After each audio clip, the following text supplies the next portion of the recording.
بعد مسئله استاد صدقه فیتر پیش از نماز عید دادن لازم یا که یک روز پیش از عید هم میشود؟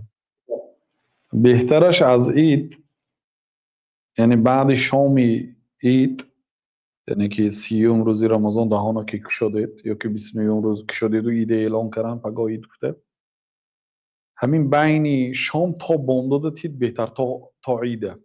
از همه بهترینش بعد نماز بامداد روز عید تا عیده.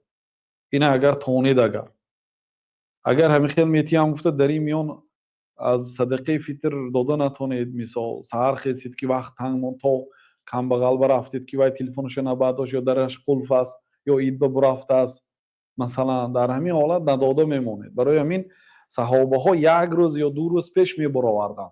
حدیث در بخاری هست.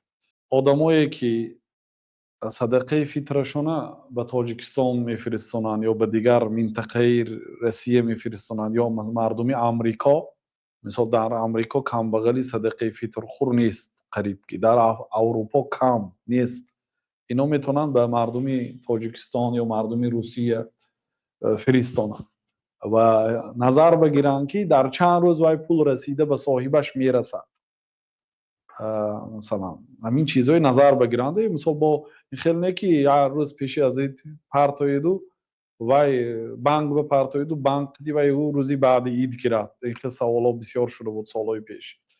نه، در این حالت شما صدقه فیتر در وقتش ندادید. صدقه فیترتان با آدمی محتاج پیش از نماز عید رسیده رود، پیش از نماز عیدش.